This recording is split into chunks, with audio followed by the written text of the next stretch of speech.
നമോ ഭഗവതേ വാസുദേവായ.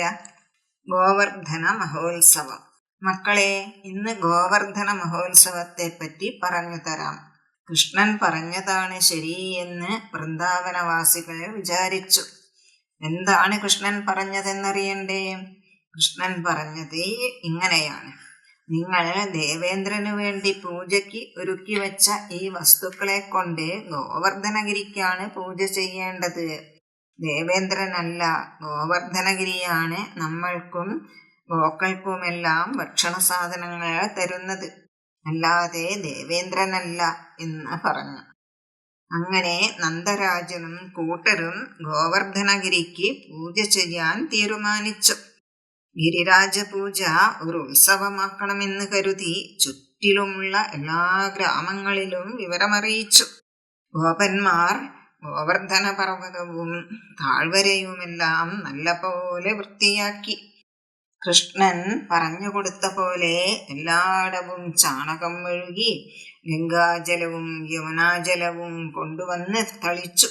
പുഷ്പങ്ങളും മാല്യങ്ങളും രത്നങ്ങളും തുളസിയും എല്ലാം ഗിരിരാജന് ചാർത്തി.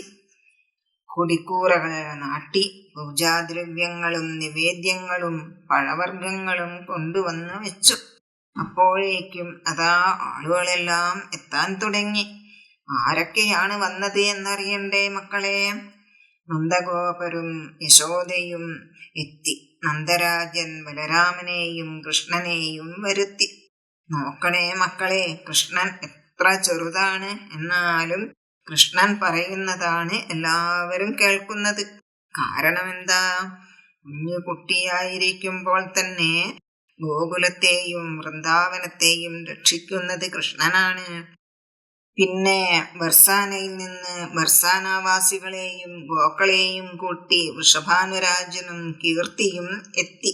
അവർ എങ്ങനെയാണ് വന്നതെന്നറിയാമോ? അലങ്കരിച്ച ആനപ്പുറത്താണ് വന്നത്. അപ്പോഴതാ സൂര്യപ്രഭയോടു കൂടിയ ഒരു പല്ലക്ക് വരുന്നു. അതിൽ ആരാണെന്നറിയണ്ടേ? അതിൽ വൃഷഭാനുവിന്റെ മകൾ അതിസുന്ദരിയായ രാധയാണ് വന്നത്. രാധയുടെ കൂടെ സഖിമാരും ഉണ്ട്. ഇതുകൂടാതെ വിരജ, മാധവി, രമ, ജാഹ്നവി, കൃഷ്ണ തുടങ്ങിയ കൃഷ്ണന്റെ സഖിമാർ വേറെയും എത്തി. എല്ലാവരും ഗിരിരാജന്റെ പാർശ്വത്തിൽ നിൽക്കുകയാണ്. ഗിരിരാജന്റെ പൂജ ചെയ്യുന്നത് ഗർഗമുനിയാണ്. ഗർഗമുനിയും എത്തിച്ചേർന്നു. അടുത്തുള്ള ദേശത്തിലെ, അതായത് മൈഥിലർ, കോസലർ, ഋഷിമാർ ഇങ്ങനെയുള്ള എല്ലാവരും എത്തി. ഗോവർദ്ധന പൂജയുടെ വിവരമറിഞ്ഞ് ദേഹം മുഴുവൻ ഭസ്മമണിഞ്ഞ് സർപ്പമാലയും ധരിച്ച് നന്ദിയുടെ പുറത്തേറി അതാ വരുന്നു പരമശിവൻ. പിന്നെ രാജർഷിമാർ, വിപ്രന്മാർ, സുരന്മാർ ഇങ്ങനെയുള്ളവരെല്ലാം എത്തി. ഓരോരുത്തരും പൂജയ്ക്കുള്ള സാധനങ്ങളുമായാണ് എത്തിയത്. എല്ലാവരും എത്തിയപ്പോൾ ഗിരിരാജന് പൂജ ആരംഭിച്ചു.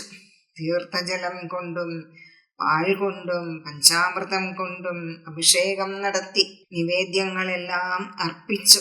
എല്ലാവർക്കും വലിയ സന്തോഷമായി. ദേവന്മാരെല്ലാം ആകാശത്തുനിന്ന് പുഷ്പവൃഷ്ടി ചെയ്തു. വൃഷഭാനുരാജനും നന്ദരാജനും മറ്റുള്ള ഗോപന്മാരും ഗോപികമാരും പാട്ടുപാടി നൃത്തമാടാൻ തുടങ്ങി.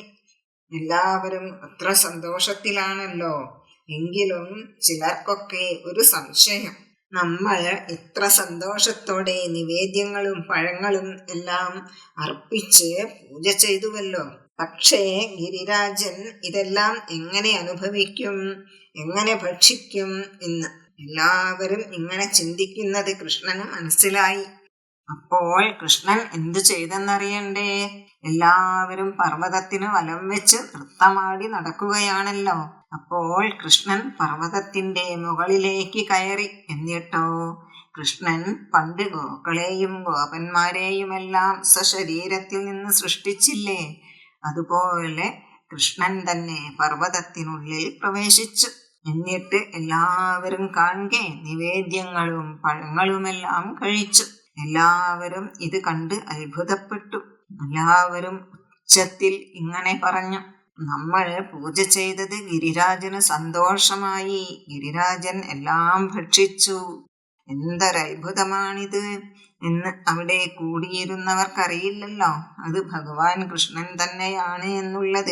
എല്ലാവരും ആശ്ചര്യപ്പെട്ട് നിൽക്കുമ്പോൾ കൃഷ്ണൻ എല്ലാം ഭക്ഷിച്ചു കഴിഞ്ഞ് സ്വന്തം രൂപമെടുത്ത് അവരുടെ കൂടെ നിന്നു.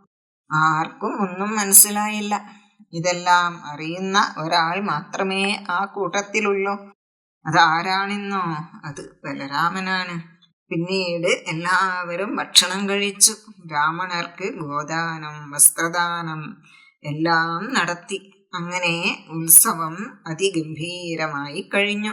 എല്ലാവരും അവരവരുടെ വീട്ടിലേക്ക് തിരിച്ചുപോയി. ഇനി അടുത്ത ദിവസം പറയാം മക്കളെ. സർവം കൃഷ്ണാർപ്പണമസ്തു.